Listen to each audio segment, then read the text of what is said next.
Hello everyone, स्वागत है एक बार फिर आप सभी का हमारे CA intermediate auditing and assurance के इस रिवीजन वीडियो में, जिसमें audit of items of financial statement chapter जो नवंबर 22 में 16 मार्क्स के लिए पूछा गया था, जिसका पार्ट 1 हमने डिस्कस किया, जिसमें हमने देखा कि एग्जाम में अगर कोई भी क्वेश्चन आता है इस पर्टिकुलर चैप्टर का तो ऑडिट प्रोसीजर्स में आप क्या लिखेंगे।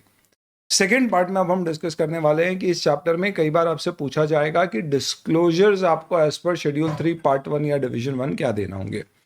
यानी कंपनीज एक्ट में शेड्यूल 3 में फॉर्मेट ऑफ बैलेंस शीट और पी&एल के अलावा नोट्स टू फाइनेंशियल स्टेटमेंट के अंतर्गत कई सारे अलग अलग डिस्क्लोजर्स मांगे गए, और वो सारे के सारे डिस्क्लोजर्स में से हर एग्जाम में कम से कम आप देखेंगे 1 से 2 क्वेश्चन आते ही आते हैं। नॉर्मली आप देखेंगे तो शेयर कैपिटल या जो रीसेंट अमेंडमेंट हुए जैसे क्रिप्टो करेंसी, सीएसआर, इन सब तरह की चीजों से रिलेटेड डिस्क्लोजर्स ज्यादा पॉपुलरली पूछे जाते हैं, बट हम सारे डिस्क्लोजर्स कवर करने वाले। जितने डिस्क्लोजर हम यहां पर देखेंगे ये सब आपके आईसीआई के ऑडिट के मॉड्यूल के अंतर्गत दिए गए हैं, और ये सब शेड्यूल 3 डिवीजन 1 जो अकाउंटिंग स्टैंडर्ड फॉलो करने वाली कंपनियों पे लगता है वहां से पिक किए गए। हम इसे रेफर करने के लिए यूज करेंगे शेड्यूल 3 का हमारा ब्रह्मास्त्र का एक्सट्रैक्ट जो हम एडवांस अकाउंट्स में किताब यूज करते हैं। कंटेंट इसका आपके ऑडिट के मटेरियल से मैच करेगा। क्या क्या चीजें हमें कवर करनी है, तो आपके सिलेबस में अगर आप देखेंगे तो we have basically these particular items to be covered with respect to balance sheet and these with respect to income expense. आपको सिर्फ इन्हीं के डिस्क्लोजर्स कवर करने हैं। तो मोर इंपॉर्टेंटली इन्वेस्टमेंट्स का, क्योंकि आपके असेट साइड में अलग से ऑडिट नहीं है, उससे रिलेटेड डिस्क्लोजर नहीं देखने हैं, बाकी सारे डिस्क्लोजर्स आपके लिए रेलेवेंट हैं। सबसे पहले प्रॉपर्टी प्लांट और इक्विपमेंट में आपको क्लासिफिकेशन देना है क्लास वाइज। लैंड अलग क्लास है, बिल्डिंग अलग क्लास है, प्लांट एंड मशीन अलग है, कंप्यूटर इक्विपमेंट अलग है, और इसमें से अगर कोई लीज होल्ड एसेट है तो हर क्लास में अलग से लीज होल्ड और फ्री होल्ड बताना है। प्लस आपको एक पूरा रिकंसिलिएशन देना है जहां से शुरू करेंगे आप ओपनिंग और adjustment, addition, deletion during the year और क्लोजिंग। ये आपको ग्रॉस ब्लॉक यानी कि कॉस्ट माइनस डेप्रिसिएशन करने से पहले की, और नेट ब्लॉक डेप्रिसिएशन माइनस करने के बाद की। साथ ही साथ में जो डेप्री आपने ड्यूरिंग द ईयर चार्ज किया है, ओपनिंग क्या था, एक्यूमुलेटेड डेप्री, और ईयर एंड बताना होगा। अदर एडजस्टमेंट अगर आपने कुछ किए हैं, जैसे कि आपने कोई अमालगमेशन या बिजनेस कॉम्बिनेशन में कंपनी खरीदी और उस कारण से कोई पीपी आया है, तो उसे दूसरों से अलग दिखाना पड़ता है। 2 मार्क का क्वेश्चन आ सकता है इसके ऊपर। तो addition from amalgamation and addition from acquisition of asset अलग अलग आपको बताना होगा। कोई भी दूसरे adjustment like revaluation, impairment, reversal of impairment बताना होंगे। अगर आपने ड्यूरिंग द ईयर कोई रिवैल्यूएशन किया है एसेट का, रिडक्शन ऑफ कैपिटल हुई है, तो आपको 5 सब्सिक्वेंट ईयर्स तक उसकी इंफॉर्मेशन देना होती है।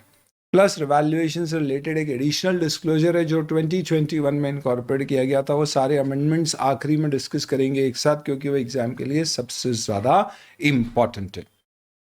Now coming on to intangible assets, same जैसा अपन ने देखा था पीपी का, सेम वही डिस्क्लोजर्स यहाँ पे आपको देना है। कोई डिफरेंस नहीं है, बस क्लास थोड़ा सा एसेट्स का डिफरेंट हो जाएगा। For your reference you can go through it, otherwise it is all one and the same. Investments मैंने आपको बोला स्किप करना है। Coming on to loans and advances, loans and advances non current, current दोनों में classify हो सकते हैं। अभी हमें डिस्क्लोजर्स डिस्कस करना है, तो आपको 3 ब्रेकअप देना होते हैं इसके: capital advance, loans and advances to related party और others. Capital advance non current में आता है। इसका मतलब ये होता है कि आप कोई एसेट खरीदने वाले, लाइक अ मशीन और एन इक्विपमेंट, जिसके लिए आपने एडवांस दिया है। प्लस इसमें आपको, क्योंकि पैसे किसी को दे रखे और उससे बदले में गुड्स या सर्विस मिलने वाली है, तो आपको बताना पड़ेगा कि इसमें क्या सिक्योर्ड कंसिडर्ड गुड है, अनसिक्योर्ड कंसिडर्ड गुड है, और डाउटफुल क्या है, जिस पे आप प्रोविजन बनाना चाहेंगे। प्रोविजन बनाए तो प्रोविजन फॉर बैड डेट्स आपको बताना पड़ेगा, जो भी आपने इस कैटेगरी में बताया है। मोर इंपॉर्टेंटली, अगर आपके कोई डायरेक्टर या अदर ऑफिसर को आपने लोन्स एंड एडवांसेस दिए, या फिर डायरेक्टर्स और other officers of the company और any of them either severally or jointly with any other person or amount due by the firm or private company respectively, where such director is a partner or director or a member should be separately stated। यानी कि कोई भी ऐसी संस्थान को loan या advance दिया है जहां पे डायरेक्टर या ऑफिसर वहां पार्टनर है या डायरेक्टर या मेंबर है, तो उसको आपको अलग से बताना पड़ेगा। ये सेम प्रोविजंस आपको अदर लोन्स एंड एडवांसेस में भी दिखेंगे। इसके अलावा अदर नॉन करंट असेट्स के अंतर्गत क्या आता है, तो वंस अगेन कोई भी जगह आप एडवांस दे रहे हो तो आपको सिक्योर्ड, अनसिक्योर्ड, डाउटफुल बताना है, प्रोविजन फॉर बैड डेट बताना है, डायरेक्टर ऑफिसर को कुछ अलग से दिया है वो बताना है। बाकी कैटेगरी आपकी वही है, कोई भी आपके सिक्योरिटी डिपॉजिट है, अदर्स है, और ट्रेड रिसीवेबल अगर लॉन्ग टर्म है तो वो यहाँ पर आ जाएंगे, जैसे कैपिटल एडवांस था। ये इंपॉर्टेंट है दोस्तों कि ट्रेड रिसीवेबल में आपको डिस्क्लोजर्स देना पड़ते हैं। Trade receivable current non current दोनों में आते हैं, तो आप कहीं पर भी डिस्क्लोजर पढ़ लीजिए। आपके मटेरियल में आपको करंट नॉन करंट का क्लासिफिकेशन इतना इंपॉर्टेंट नहीं है, ऑडिट में ज़्यादा इंपॉर्टेंट है क्या डिस्क्लोजर है, ये नया डिस्क्लोजर रिक्वायरमेंट आया है, बहुत ध्यान से समझिएगा। करंट एसेट या नॉन करंट एसेट में ट्रेड रिसीवेबल जब आप दिखाओगे, अगर वो ऑपरेटिंग साइकिल या 12 मंथ के बियॉन्ड रिकवरेबल है तो फिर नॉन करंट में, नहीं तो करंट में। तो इससे रिलेटेड नोट्स में आपको एक डिस्क्लोजर देना पड़ेगा। वो डिस्क्लोजर में एक तरह की आप टेबल प्रिपेयर करके बताओगे। तो एक डिस्क्लोजर तो ट्रेड रिसीवेबल का कौन सा होता है, तो if you actually go to trade receivables अपन करंट में देखते हैं, यहाँ कॉम्प्रिहेंसिवली दिखेगा। एक होता है secured considered good, unsecured considered good और डाउटफुल। यानी कि अच्छाई पर बुराई की जीत, ऐसे याद रखना, गुड के 2 हैं और डाउटफुल का 1। 2 होंगे तो ऑब्वियस सी बात, एक सिक्योर्ड एक अनसिक्योर्ड, और डाउटफुल में ऐसा कोई क्लासिफिकेशन नहीं है क्योंकि एक ही कैटेगरी है। कितना आसान है याद रखना। प्रोविजन फॉर बैड डेट और डायरेक्टर और अदर ऑफिसर वाला सेम है, कहीं भी लोन एडवांस ट्रेड रिसीवेबल आया, ये अभी अपने को देखना है। अब आपको एक एजिंग शेड्यूल देना पड़ता है आपके ट्रेड रिसीवेबल का, कि आपके कितने ट्रेड रिसीवेबल कितने समय से बकाया है। सबसे पहली चीज यहाँ पे outstanding for following period from the date of payment है। इसका मतलब किसी को अगर आपने पैसे 3 महीने बाद देने की बात की है और आपने उसे फरवरी में गुड्स उधारी में बेचे हैं, तो मार्च में 3 महीने हुए ही नहीं है, तो इस टेबल में वो कहीं नहीं आएगा। क्यों? क्योंकि वो अभी ओवरड्यू हुआ ही नहीं है। It is not outstanding for more than the due date of the payment. तो इसका मतलब क्या है, यहाँ पे हमें सिर्फ कौन से वाले केसेस दिखाने हैं जहां पे ड्यू डेट निकल गई और पैसा नहीं आया है, यानी मामला गड़बड़ है। तो फिर पैसा अगर 1-2 महीने ही ओवरड्यू हुआ है तो रिस्क कम है, पर 2-1 साल से ओवरड्यू है तो रिस्क ज़्यादा है। तो इसलिए बकेट्स बनाए गए हैं, which is less than 6, less than 1, less than 2 year, यहाँ पे आप 12 मंथ्स बोल सकते हो, less than 3 years and more than 3 years. यहाँ पे this is less than equal to, sorry this is less than and others are basically less than equal to.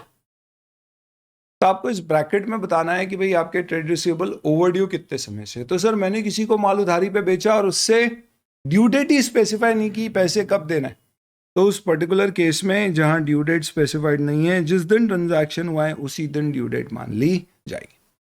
कई बार ऐसा भी होता है अपने को किसी से पैसे लेने पर अपन ने बिलिंग नहीं करी है। नॉर्मली ऐसा तब होता है जब अक्रूवल बेसिस पे आप डेबिट कर देते हैं ट्रेड रिसीवेबल को, तो वहां पे आपको अलग से शो करना होगा कि इसको अभी बिल नहीं किया है। तो आप ऐसे इन 1, 2, 3, 4, 5 कैटेगरीज में बताएंगे। तो ट्रेड रिसीवेबल में टोटल कितनी कैटेगरीज होंगी? 5। और ट्रेड पेबल्स में 4 हो जाएगी, वहां पे अप टू 6 और 6 मंथ्स टू 1 ईयर की बजाय अप टू 1 ईयर आ जाएगा, क्योंकि अपने को पैसे देने तो उसमें बहुत ज्यादा क्लासिफिकेशन की जरूरत नहीं है, ऐसे याद रखना। फिर इसमें ये 5 की कैटेगरी में आपको 4 ब्रेकअप देने हैं, गुड, डाउटफुल, गुड, डाउटफुल। और इन दोनों में कैटेगराइजेशन क्या है? अनडिस्प्यूटेड और डिस्प्यूटेड। तो जितने भी आपके अनडिस्प्यूटेड है, यानी कोई झगड़ा नहीं है, पैसा मिलने वाला है और आपको साथ में लगता है कि गुड है, मिल भी जाएगा, तो वो यहाँ पर आएगा। डाउट है तो यहाँ पर आएगा। ध्यान रखना, सिक्योरिटी के बेसिस पे यहाँ पर कोई क्लासिफिकेशन नहीं करना है, वो आप अलग से देते। This is another information which you will have to give with respect to trade receivables. फिर इन्वेंट्री पे आ जाइए, तो आपको सबसे पहले क्लास वाइज देना है, raw material, work in progress, finish good, stock in trade. ध्यान रखना, माल खरीदा बेचने के लिए रेडीमेड, मोबाइल खरीदा बेचा, स्टॉक इन ट्रेड है। पर हम क्या करते हैं, let's say for example hard disk खरीदते हैं, रैम खरीदते हैं, इक्विपमेंट्स के पार्ट्स खरीदते हैं और फिर कंप्यूटर बना के बेचते, तो कंप्यूटर मेरा फिनिश्ड गुड्स है, that is finish goods. Manufactured finish goods होगा। ट्रेडेड यानी एज इट इज खरीद के बेचा, स्टॉक इन ट्रेड। स्टोर्स पर अप टू 12 मंथ्स की लाइव इन्वेंट्री है, लूज टूल्स को भी इन्वेंट्री माना जाएगा। इसके अलावा कुछ है तो बताएं। इंपॉर्टेंट है, ध्यान रखिएगा दोस्तों कि इन केस अगर आपकी कोई गुड्स इन ट्रांजिट है तो उसे अलग से बताना पड़ता है। प्लस वैल्यूएशन का मोड क्या है, कॉस्ट और एनआरवी विच इज स्टेट करना पड़ेगा।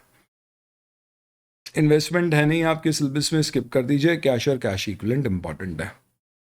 कैश और कैश इक्विवेलेंट में प्राइमरीली वो चीजें आती है विच इज कैश और एज गुड एज कैश, यानी कैश को रखने के दूसरे तरीके। तो बैंक बैलेंस हो गया, चेक्स इन हैंड हो गए, वेरी इंपॉर्टेंट। ईयर एंड पे अगर आपके पास चेक डेटर से आ चुका है तो आपको बुक्स में एंट्री पास करना पड़ेगी, cheque in hand account debit to debtor, debtor खत्म करना होगा, प्रोवाइडेड वो चेक बाद में क्लियर हुआ है। कैश ऑन हैंड आप ऑब्वियस सी बात है, और इसके अलावा और भी कोई आपके पास पैसे रखे हुए स्टैम्प्स इन हैंड वगैरह तो बताना पड़ेगा। इसमें कोई भी पैसा बैंक के पास ईयर मार्क्ड है, इसका मतलब कि वो पैसा आपके बैंक में रखा है पर आप स्पेसिफिकली यूज नहीं कर सकते। जैसे आपने उसको अलग से ईयर मार्क कर रखा है for corporate social responsibility spend, तो आप उसे अलग से डिस्क्लोज कर दें। सिमिलरली कोई मार्जिन मनी या सिक्योरिटी के रूप में आपने पैसा रखा है, कई बार ऐसा होता है बैंक में एफडी कराई है जिसके अगेंस्ट में बैंक ने मुझे किसी के फेवर में गारंटी दी है, वो एफडी में तोड़वा नहीं सकता जब तक गारंटी ब्रेक नहीं होगी या खत्म नहीं होगी, तो वो एफडी आपकी बुक्स में कैश इक्विवेलेंट में आ सकती है, लेकिन आप उसे यहाँ पे बताएंगे कि वो मार्जिन मनी के रूप में दी गई है। कोई पैसे में रिपैट्रिएशन रिस्ट्रिक्शन है, यानी कि आपने कोई वोस्त्रो अकाउंट खोला है या नोस्त्रो अकाउंट खोला है, इंडिया के बाहर बैंक में आपका खाता है जिसको इंडिया में पैसे लाने में कोई रोक टोक है, अफगानिस्तान में खाता खोला है, वहाँ पे सिर्फ इनकमिंग या आउटगोइंग है ही नहीं, वहाँ के आने के दरवाजे खुले हैं, बाहर ना आदमी ना पैसा, कुछ नहीं आ सकता। तो रिस्ट्रिक्शन होते हैं कई कंट्रीज में कि 5 साल तक विड्रॉ नहीं करने देंगे, एफडीआई नॉर्म्स होते हैं, तो वो आपको बताना है। और फाइनली कोई भी 12 महीने से ज़्यादा की मेच्योरिटी वाले बैंक डिपॉजिट्स को कैश इक्विवेलेंट अगर आपने माना है तो आप शो करें। वो कब मानते हैं, जब आपने एफडी करी है 2 साल की, पर आपको मांगता है कि 2 महीने बाद भी ज़रूरत पड़ी तो तोड़ देंगे, तो आप उसे कैश इक्विवेलेंट में दिखा सकते हैं। इस बारे में आप अकाउंटिंग स्टैंडर्ड 3 में ज़्यादा समझेंगे, पर एक बहुत इंपॉर्टेंट बात का ख्याल रखना दोस्तों, बैंक ओवरड्राफ्ट, अगर आपने टेम्पररी ओवरड्राफ्ट लिया है करंट अकाउंट का नेगेटिव बैलेंस, तो उसे आपको लाइबिलिटीज में दिखाना है, ना कि कैश और कैश इक्विवेलेंट में बैलेंस शीट में। लेकिन कैश फ्लो स्टेटमेंट में अगर ऐसा ही कोई ओवरड्राफ्ट है तो उसे कैश और कैश इक्विवेलेंट से माइनस करके दिखाया जाता है। वापस से करंट अकाउंट में ओवरड्रॉ हो गया तो पैसा अपने को देना है, लाइबिलिटी है, बैलेंस शीट में लाइबिलिटी करंट लाइबिलिटी में दिखेगा, लेकिन कैश फ्लो स्टेटमेंट में वो कैश और कैश इक्विवेलेंट्स में माइनस करके दिखेगा, यानी कि बैलेंस शीट और आपके अकाउंटिंग स्टैंडर्ड 3 कैश फ्लो के प्रेजेंटेशन में फर्क है। Loans and advances long term short term में सेम कैटेगरी ऑफ इंफॉर्मेशन देनी है। Now coming on to the equity side, very important, share capital very popularly asked. बहुत सारी इंफॉर्मेशन आपको शेयर कैपिटल की देनी है, आप कहाँ याद रखोगे, ये लो समरी, इससे काम हो जाएगा। सिंपल शेयर कैपिटल से रिलेटेड इंफॉर्मेशन या तो शेयर रिलेटेड इंफॉर्मेशन देनी है आपको, या शेयर होल्डर रिलेटेड इंफॉर्मेशन देनी है, या ऑप्शन ऑफ गेटिंग शेयर्स और अदर्स इंफॉर्मेशन देनी है। शेयर रिलेटेड क्या क्या क्या ऑथराइज्ड इशूड सब्सक्राइब कैपिटल है आपकी, paid up, calls in arrear, forfeiture, for every class of share, number of shares, face value और paid up value, reconciliation, opening, changes during the year closing, और कोई special right shares है तो वो पर class of share आपको disclose करना है, ओपनिंग, चेंजेस, क्लोजिंग, प्लस कोई स्पेशल राइट्स है तो वो। शेयर होल्डर में आपको बताना है कि कितने शेयर्स हैं आपकी कंपनी के जो होल्डिंग कंपनी के द्वारा है, या होल्डिंग की होल्डिंग के द्वारा है, या अगर सब्सिडरी एसोसिएट ऑफ होल्डिंग या अल्टीमेट होल्डिंग ने होल्ड कर रखे तो उसके पास है। यानी let's say for example Tata consultancy service की होल्डिंग कंपनी टाटा सन्स, उसकी दूसरी सब्सिडरी टाटा मोटर्स, उसने अगर हमारी कंपनी के शेयर्स खरीद रखे, हम क्या हैं टाटा कंसल्टेंसी होल्डिंग की सब्सिडरी दूसरी ने, तो भी आपको यहाँ बताना है। प्लस किसी भी शेयर होल्डर ने अगर 5% और मोर नहीं, मोर देन 5% अगर होल्डिंग कर रखी है इक्विटी शेयर कैपिटल की, तो आपको शेयर होल्डर का नाम और percentage of holding plus changes बताने। इसके ऊपर क्वेश्चन आया था कि आपको क्या share holding, promoter share holding percentage के बारे में क्या इंफॉर्मेशन देनी है, और एक क्वेश्चन आया था कि शेयर होल्डर 10% से ज़्यादा शेयर अगर होल्ड करते हैं तो उसका डिस्क्लोजर दिया जाता है। तो प्रमोटर शेयर होल्डिंग से रिलेटेड आपको ये एडिशनल डिस्क्लोजर देखना पड़ेगा। प्रमोटर का मतलब क्या है, जैसा कंपनीज एक्ट में डिफाइन किया गया है, तो आप कंपनीज एक्ट में देखेंगे कंपनी के प्रमोटर के पास, जैसे सत्यम का फ्रॉड हुआ था तो उस समय रामलिंगम राजू जो प्रमोटर था कंपनी का, उसके पास सिर्फ 4% शेयर थे, यानी उसने ऑलरेडी अपना स्टेक उड़ा दिया था क्योंकि उसको मालूम था आने वाले समय में क्या होने वाला है। तो ये गलत बात है, तो आपसे ऐसा बोल दिया भैया बता दो प्रमोटर के पास कितना स्टेक है और खास तौर पे चेंजेस बताओ, है ना, क्योंकि अगर प्रमोटर स्टेक बहुत डाइल्यूट कर रहा है तो इसका मतलब है कि प्रमोटर को खुद को ही कॉन्फिडेंस नहीं है कंपनी में, शायद ये भी हो सकता है कि उसने किसी और को बेची हो अच्छे मोटे पैसे में इसलिए कम हुआ हो। तो क्या बोला गया है, पहला क्या नाम है प्रमोटर का, कितने नंबर ऑफ शेयर्स है और उसके पास परसेंटेज कितना है टोटल शेयर्स का, और ड्यूरिंग द ईयर चेंज किया हुआ है, मोस्ट इंपॉर्टेंट। अगर अलग अलग क्लास ऑफ शेयर्स है, प्रेफरेंस, इक्विटी, इक्विटी में स्पेशल राइट शेयर्स, अदर्स, तो सबके लिए अलग अलग बताएं। परसेंटेज चेंज आपको कंप्यूट करना है with respect to beginning of the year, यानी साल के शुरू में या कंपनी इस साल ही इनकॉर्पोरेट हुई है या शेयर्स इसी साल इशू हुए 10 क्लास के, तो beginning of issue of shares से लेके ईयर एंड, यानी साल के शुरू में हमारे पास 100% थे, ड्यूरिंग द ईयर 10% बेचा, फिर वापस 10% खरीद लिया, ईयर एंड पे वापस 100% है, तो परसेंटेज चेंज जीरो कहलाएगा। इसके अलावा कई बार कंपनियां शेयर इशू करने की बजाय शेयर पे ऑप्शन देती, जैसे ईसॉप्स या कन्वर्टेबल डिबेंचर्स। तो जितने भी आपने ऑप्शन ऑन शेयर कैपिटल या कन्वर्टेबल डिबेंचर्स इशू कर रखे इंस्ट्रूमेंट आपको डिस्क्लोज करना, और इसमें सीक्वेंस ध्यान रखना, सबसे ऊपर वो बताना जो सबसे लेट कन्वर्ट होने वाला है। क्यों? क्योंकि बैलेंस शीट में हम पहले कैपिटल, फिर नॉन करंट, फिर करंट दिखाते हैं। इसका मतलब सबसे पहले हम मोस्ट लॉन्ग टर्म दिखाते हैं, इसलिए ये ऑर्डर होगा farthest to nearest conversion date. 2 mark का क्वेश्चन आ सकता है इसके ऊपर भी। प्लस अगर आपने कोई भी share other than cash issue किए हैं या बोनस इशू किया है या बायबैक पिछले 5 साल में किए हैं, तो 5 साल तक आपको डिस्क्लोज करते रहना पड़ेगा। ध्यान रखना, share issued for other than cash मतलब जिसमें कैश नहीं आई है या कोई एग्जिस्टिंग लाइबिलिटी को पे करने में यूज नहीं हुए हैं, कोई लोन रीपे करने के लिए शेयर इशू किए तो इसे इशूड फॉर कैश माना जाता है। रिजर्व्स एंड सरप्लस में कुछ खास नहीं है। सरप्लस यानी पीआरएल का क्रेडिट या डेबिट बैलेंस जो रिजर्व्स एंड सरप्लस में ही दिखेगा, और बाकी रिजर्व्स आपके जो भी कैटेगरी के लिए आपने बनाए हैं आप उस नाम से उसको डिस्क्लोज कर दीजिए। रिजर्व और प्रोविजन में फ़र्क होता है। खर्चे के लिए प्रोविजन बनता है, फ्यूचर में कुछ हो सकता है उस डर के लिए प्रोविजन की जगह रिजर्व बनाया जाता है। जो पैसा रिजर्व में आपने ट्रांसफर किया उतना एज इट इज आप इन्वेस्ट कर देते हो, तो उसको रिजर्व की जगह फंड यानी जनरल रिजर्व की जगह जनरल फंड या डिविडेंड इक्वलाइजेशन रिजर्व की जगह डिविडेंड इक्वलाइजेशन फंड ऐसा नाम दे दिया जाएगा। जिन रिजर्व से प्रॉफिट बांटा जा सकता है उसे रेवेन्यू कहते हैं, जो प्रॉफिट नहीं बांट सकते वो कैपिटल है। तो P&L और general reserve normally revenue reserve होंगे, बाकी सारे रिजर्व्स आपके कैपिटल रिजर्व्स होंगे। लाइबिलिटीज में आते हैं। बोरिंग्स के अंतर्गत सबसे पहले आपकी बोरिंग लॉन्ग टर्म और शॉर्ट टर्म में क्लासिफाई होगी, non current current. Long term borrowings में क्या क्या हो सकता है? एक तो डिबेंचर, दूसरा बैंक से लिए गए फिक्स स्पेसिफिक समय के लोग, अदर पार्टी से लिए तो बैंक और उसके अलग अलग बताना। कोई मशीन आपने खरीदी और उसी में आपने जो सप्लायर है उसी को बोल दिया यार तू ही थोड़ा एक्स्ट्रा टाइम दे दे और पैसे ज़्यादा ले ले, इसे बोलते हैं डेफर्ड पेमेंट लाइबिलिटी। इसी तरह से कोई डिपॉजिट अगर आपने एक्सेप्ट किए, पब्लिक डिपॉजिट्स या deposits from share holders, related party से कोई लोन लिया है, हो सकता है आपने लीज पर कोई असेट खरीदा हो तो उस पर जो पैसे आपको लंबे समय में देने लॉन्ग टर्म में वो भी आपकी लीज ऑब्लिगेशंस आएंगी और अदर्स।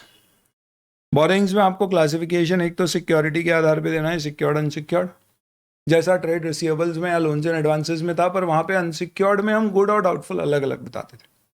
इनफैक्ट वहाँ पे ऐसा होता था सिक्योर्ड गुड, अनसिक्योर्ड गुड और डाउटफुल। यहाँ पर सिक्योर्ड और अनसिक्योर्ड बताएंगे। डाउटफुल की कोई बात नहीं है क्योंकि अपन ने पैसा लिया है, तो अपने लिए ऐसा है कि भैया मैंने लिया है, तो डाउटफुल है तो सामना ले को टेंशन है मुझे, ऐसे याद रखना। सिमिलरली डायरेक्टर्स या अदर्स के द्वारा अगर कोई लोन पे गारंटी दी है तो डिस्क्लोज करेंगे कि कंपनी नहीं पे कर पाई तो वो पे करेंगे। वेरी इंपॉर्टेंट, कोई भी बॉन्ड या डिबेंचर अगर आपने इशू किया तो उसमें आपको बताना है उसका रेट ऑफ इंटरेस्ट क्या है और रिडम्पशन या कन्वर्जन कब होगा। सबसे पहले वो बॉन्ड बताना जो सबसे आखिर में कन्वर्ट या रिडीम होने वाला है, फॉलोड बाय जो लेटेस्ट में होने वाला है।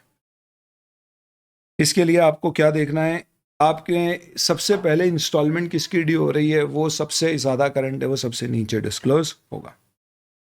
अगर कोई कंपनी के पास रिडीम बॉन्ड है या ऐसे बॉन्ड्स हैं जो कंपनी री इशू कर सकती है, रोल ओवर करने के पावर्स होते हैं कि भाई ड्यू डेट पे कंपनी के पास ऑप्शन है कि कंपनी पैसे देने की बजाय बोलते 3 साल और आगे तक ब्याज देते रहेंगे फिर पे करेंगे, तो वो टर्म्स बता दें।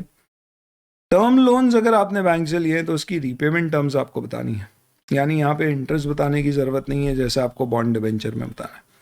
और अगर कोई भी डिफ़ॉल्ट आपने किया है बैलेंस शीट डेट पे पीरियड और अमाउंट का, तो उसका डिस्क्लोजर आपको देना पड़ेगा।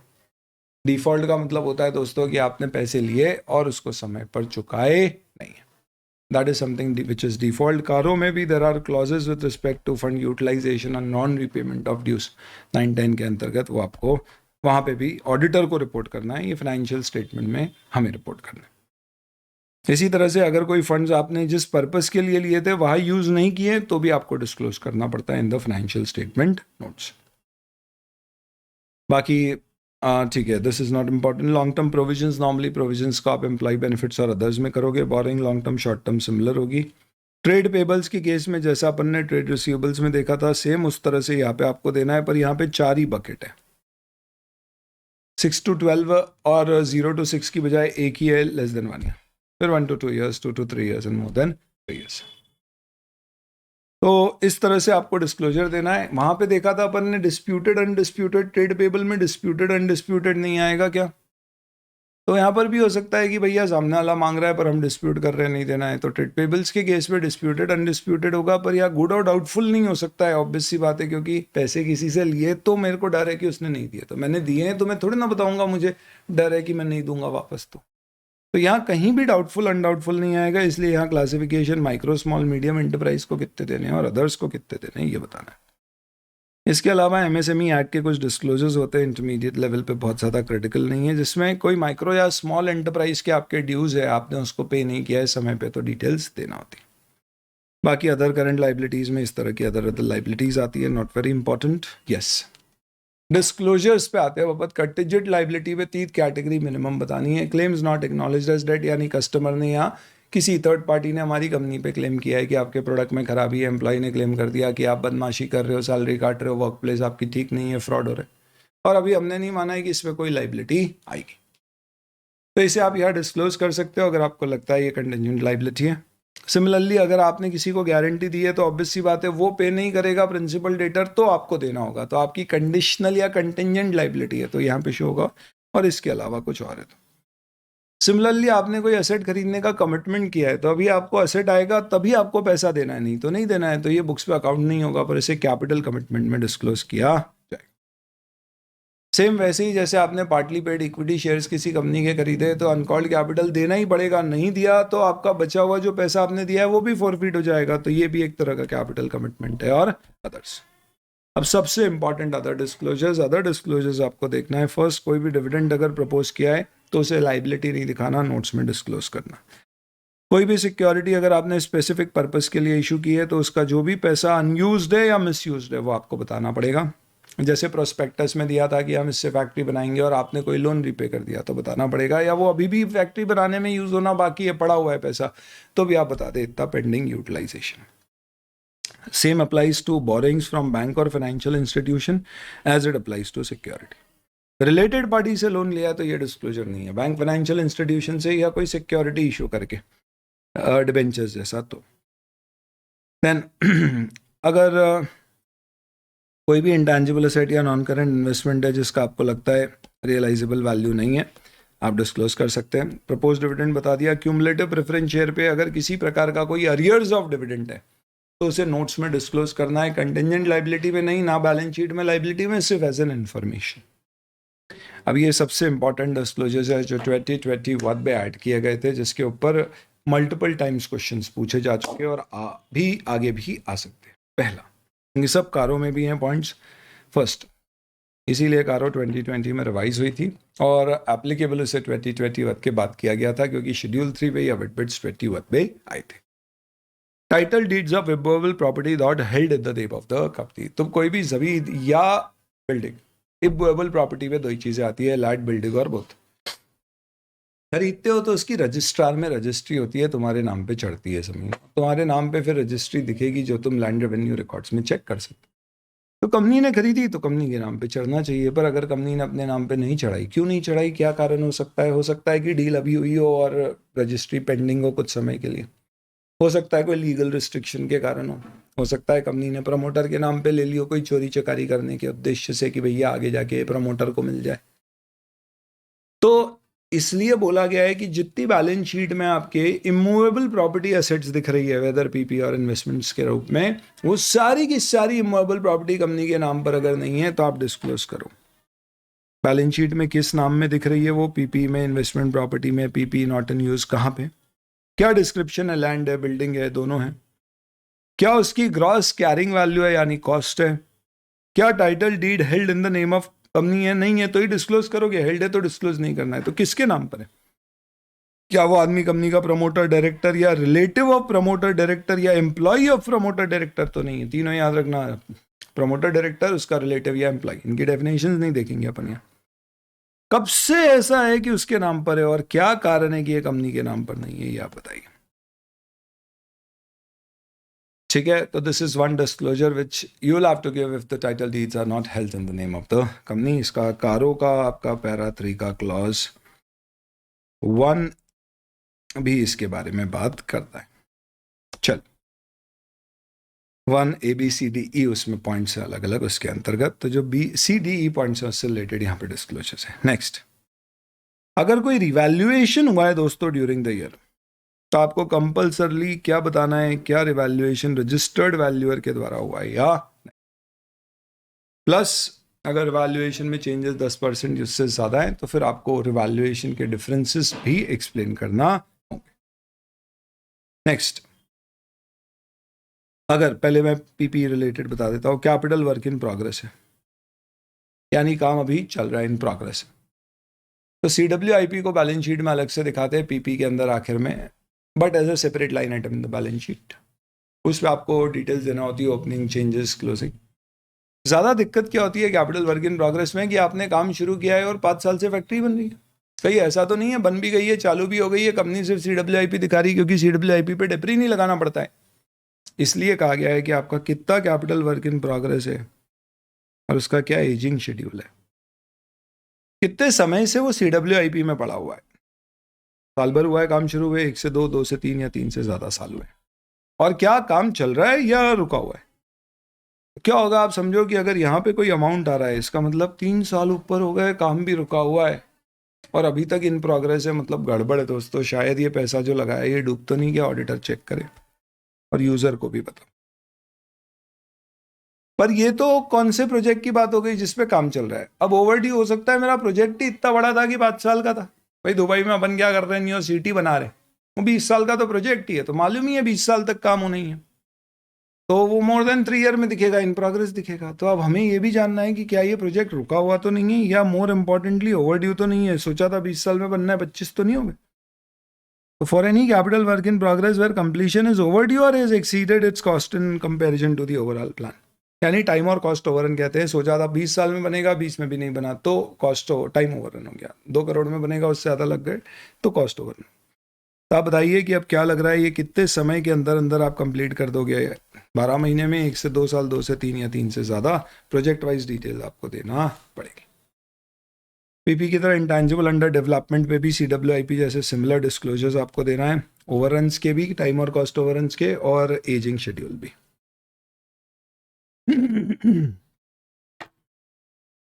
समझो आपने आर्टिकलशिप के दौरान बहुत 2 नंबर का पैसा बनाया, क्लाइंट से खूब पैसे लिए आपने, रिपोर्ट मॉडिफाई नहीं करने के आश्वासन लेके, और इस पैसे से अब आपने एक ज़मीन ही खरीदी तो आपके CA ना, आपका CA मालूम है, आप आर्टिकलों पर अपना CA अलग है, और अपने CA क्या नहीं कराते काम, वो पूछताछ बहुत करता है। तो उसने बोला कि भाई ये तुमने 50 लाख की ज़मीन खरीदी है, ये तुम दिखाओगे तुम्हारे नाम पे, तो कैसे, कोई पूछेगा ये रुपए कहाँ से आए तुम्हारे पास, तो कैसे बताओगे, तुम्हारे तो इनकम टैक्स रिटर्न ही फाइल नहीं हुए इतने सालों तक। हमला अच्छा ऐसा भी होता है क्या, तो फिर क्या करे, तो CA ने बोला एक काम करो, तुम कोई भी श्यामलाल, घनश्याम या कोई कंपनी के नाम पे, या पापा की कंपनियां, ऐसे किसी नाम पे ले लो जिनके पास फंड्स हैं, तुम्हारे नाम पे मत लो, ऐसी बड़ी कंपनी के नाम पे ले लो कि 50 लाख खरीदे तो किसी की नज़रों में ना आए।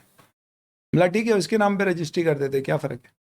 तो एक्चुअल में पैसा है आपका, पर नाम है किसी और का, तो प्रॉपर्टी है किसी और की, तुझे ओन करता कोई और है। तो इस केस में दोस्तों रियल ओनर जो है उसके लिए ये क्लॉज नहीं है। जिस कंपनी के नाम पर वो प्रॉपर्टी होल्ड की गई है उसके ऊपर ये क्लॉज लगेगा। उसे बेनामीदार कहा जाता है, जो सिर्फ अपना नाम लेंड कर रही है उस व्यक्ति को। तो अगर आपके ऊपर इनकम टैक्स के किसी अफसर ने बेनामीदार का केस चालू किया, ये कह के कि आपकी ये प्रॉपर्टी आपने जो होल्ड की है ये आपके पैसे से नहीं, किसी और के पैसे से आपके नाम पे ली गई है, तो उसका डिस्क्लोजर यहाँ पे देना पड़ेगा। Any proceedings have been initiated, ये सिर्फ तभी देना है जब आपके अगेंस्ट में कोई प्रोसीडिंग्स इनिशिएट की गई है अंडर बेनामी ट्रांजैक्शंस प्रोहिबिशन एक्ट, जिसे अब प्रोहिबिशन ऑफ बेनामी ट्रांजैक्शंस एक्ट कहा जाता है। और डिटेल्स में क्या क्या देना है, एक तो प्रॉपर्टी के बाद अमाउंट कितना है, बेनिफिशियरी कौन है, यानी किसकी एक्चुअल में वो प्रॉपर्टी है, बुक्स में आ रही है क्यों, क्योंकि आपने नाम पे खरीदी है तो बताना पड़ेगा कौन सी आइटम है, नहीं आ रही है तो लिख देना कि बुक्स में नहीं रिकॉर्डेड है। क्या कंपनी के अगेंस्ट में कोई प्रोसीडिंग्स चल रही है, और चल रही है तो किस स्टेज पर है, और क्या लगता है कंपनी उसमें क्या दोषी पाई जाएगी। तो ये एक बेनामी प्रॉपर्टी का कारों में भी इसका क्लॉज है, ये भी आपको डिस्क्लोज करना है, रिपोर्ट करना है। ये पीपी से रिलेटेड सारी इन्फॉर्मेशन मैंने आपको बताई, जो जो आपको अलग अलग तरह के डिस्क्लोज करना पड़ेगी। Now let's come to non PP related items या non intangible assets related items. और क्या डिस्क्लोजर्स है जो आपको देने। अगर आपने कोई भी लोन या एडवांस कोई किसे दिया है, प्रमोटर, डायरेक्टर, की मैनेजरियल पर्सन या उनकी रिलेटेड पार्टीज को, और उनको यही नहीं बताया कि वापस कब लौटाना है, यानी इन्हें कहते हैं loans which are repayable on demand. ये बोल दिया जब मांगना चाहेंगे तब मांग लेंगे, लौटा देना, या बताया ही नहीं कब वापस लौटाना है। तो आपको बताना पड़ेगा कि इसमें कितना प्रमोटर, कितना डायरेक्टर, कितना केएमपी और कितना उनके रिलेटिव्स को लोन दिया है, और कितना पैसा है, ये टोटल लोन्स का परसेंटेज कितना है। जो टोटल लोन आप देते हो क्या मेजॉरिटी इन्हीं को दे रहे हो, मतलब गड़बड़ है। चलिए, इसके अलावा अगर आपने वर्किंग कैपिटल लोन्स ले रखे हैं बैंक से, वर्किंग कैपिटल लोन्स, तो क्या क्वार्टरली स्टेटमेंट या मंथली स्टेटमेंट देते होंगे। तो क्वार्टरली स्टेटमेंट स्टॉक ऑडिटर का जो जाता है, ऑडिटर को चेक करना है कि उसमें जो इन्फॉर्मेशन बैंक को दी है वो सही है या नहीं है, तो फिर उसका रिकन्सिलिएशन देना। क्या बैंक, गवर्नमेंट या किसी ने आपको विलफुल डिफॉल्टर घोषित किया है, अगर है तो किस दिन किया है, और डेट्स ऑफ डिफॉल्ट। यानी आपके पास पैसे फिर भी आप लौटा नहीं रहे हो, माल्या जी टाइप के व्यक्ति, नीरव मोदी टाइप के व्यक्ति, जिन्हें विलफुल डिफॉल्टर यानी होने के बावजूद भी नहीं लौटाने वाले लोग कहा जाता है। कंपनीज एक्ट के अंतर्गत कंपनियां कई बार स्टक ऑफ कर दिया जाता है उनका नाम, जब वो कोई आरओसी कंप्लायंस नहीं करते या उनकी नेगेटिव नेटवर्थ हो जाती है। तो ऐसी कंपनीज के साथ क्या आपका कोई रिलेशन तो नहीं है, यानी डाउट होगा, हो सकता है ये डमी कंपनीज और आपने इनके साथ क्या दिखा रखा हो कि हमने इनको लोन दिया या लोन लिया, ये मैनिपुलेटिव हो सकता है। तो अब बताना पड़ेगा किस तरह का ट्रांजैक्शन है, क्या आपने उसके शेयर खरीदे थे, या आपको पैसे लेने थे या देने थे, या उसने आपके शेयर खरीद रखे थे, या और कोई पैसा लेना देना है, कितना पैसा उसका बाकी है, क्या कंपनी का नाम है, और कहीं वो आपकी कंपनी, आपके एसोसिएट, जेवी ऐसी कोई रिलेटेड तो नहीं। कोई भी चार्ज अगर आपने क्रिएट किया है तो आरओसी के पास रजिस्टर होगा, सेटिस्फाई हुआ है, क्लियर हुआ है तो भी होगा। कंपनीज एक्ट में कहा गया है 2 से ज़्यादा लेयर्स की कंपनी नहीं बना सकते, तो आपको उसका डिस्क्लोजर देना है कि कंप्लाई किया। आपके लिए इंपॉर्टेंट नहीं है, इंटर के पॉइंट ऑफ व्यू से ये इंपॉर्टेंट है। अब फाइनेंशियल स्टेटमेंट में नोट्स में कुछ रेशियोज देना होते हैं, कई सारे रेशियोज है, याद रखने का सिंपल सा तरीका। तो याद रखने की एक निंजा टेक्निक आपके लिए, क्या टेक्निक है, बहुत ही सिंपल। पहला, कुछ टर्नओवर रेशियो है, तो टर्नओवर के रेशियोज किसके हो सकते हैं भाई, सबसे पहले ट्रेड रिसीवेबल, ट्रेड पेबल, इसके अलावा कैपिटल और इन्वेंट्री, तो करंट आइटम्स क्या होंगे, और लॉन्ग में कैपिटल टर्नओवर है। नेक्स्ट आपका क्या होगा, रेशियो रिटर्न के, तो रिटर्न क्या मतलब, सबसे पहले तो नेट प्रॉफिट रेशियो हो गया, या रिटर्न ऑन कैपिटल एम्प्लॉयड एक हो सकता है, रिटर्न ऑन इन्वेस्टमेंट हो सकता है, इक्विटी हो सकता है, आरओआई और आरओआई। इन सब के अलावा एक कॉमन सबसे इंपॉर्टेंट रेशियो किसी भी कंपनी में करंट रेशियो होना चाहिए कि भैया करंट लिक्विडिटी है या नहीं है, और डेट इक्विटी रेशियो होना चाहिए जिसके साथ एक डेट सर्विस कवरेज रेशियो। आप ऐसे याद रख सकते हो, इस तरह से आप देखेंगे तो there are some 11 ratios to be disclose. कभी क्वेश्चन आए तो अगर इस साल के रेशियो में 25% से ज़्यादा चेंज हुआ है, जैसे आप रिलायंस की एनुअल रिपोर्ट देखोगे तो उसके कई सारे रेशियोज में 25% से ज़्यादा चेंज है, तो आपको वन लाइनर एक्सप्लेनेशन देना है क्यों। तो आपका नेट प्रॉफिट रेशियो पिछले साल लेट्स से 10% था, और इस साल अगर 12.5%, क्या बोला गया है, मोर देन 25%, तो 12.5% से ज़्यादा या 7.5% से कम हो गया आपका एनपी रेशियो, तो आपको डिस्क्लोज करना है कि इसके क्या मेन रीजंस थे। स्कीम वाला आपके लिए इंपॉर्टेंट नहीं है, आप इसको स्किप कर सकते हो इंटरमीडिएट लेवल पे। प्लस ये भी इतना इंपॉर्टेंट नहीं है, बट कारों में भी, सॉरी, एनुअल ऑडिट रिपोर्ट में सेक्शन 143 में इसकी रिपोर्ट होती है, फाइनल लेवल का है, सुन लो। तुम्हें उससे बात करना है लेकिन डर लग रहा है, तो तुम क्या करो। डर नहीं लग रहा है, बात करना चाहते हैं, पर स्कूल में हमने उससे बात की तो दूसरों को पता पड़ जाएगा कि वो हमसे और हम उससे बात करते हैं, और हम इसे छुपाना चाहते हैं, क्या करो। उस तक कोई आपको संदेश पहुंचाना है तो आप उसकी जगह उसकी सहेली को संदेश पहुंचाओगे, ये कह के कि उसे दे देना। यानी यहाँ 3 लोग शामिल हो गए, एक आप राज, एक वो सिमरन, और इन दोनों के बीच में चुटकी जो आपका मैसेज उसे पास कर रही है।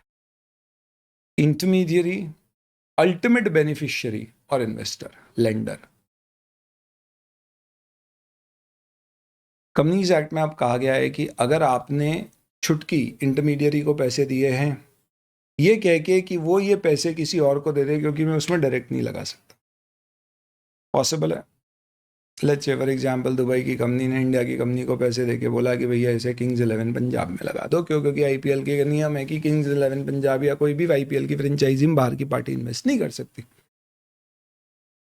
तो अब यहाँ पे डिस्क्लोजर देना है किस किस को, 2 लोगों को, 3 पार्टी है, छुटकी, राज और सिमरन। तो ये प्रोविजन बनाया गया है बेसिकली छुटकी और राज के लिए। राज को बोला अगर वो इंडिया की कंपनी है तो उसे डिस्क्लोज करना है क्या उसने किसी और को पैसे ये कह के किए कि वो किसी और को ये पैसे वहां पे एडवांस के रूप में, लोन के रूप में, इन्वेस्टमेंट के रूप में, या इसके बदले में वो कहीं से लोन लेगा तो उसको गारंटी या सिक्योरिटी के रूप में दे दे। अगर ऐसा है तो राज को डिस्क्लोज करना है ये पैसे उसने किसको दिए, किस में इन्वेस्ट करने के लिए दिए, क्या फॉर्म में दिए।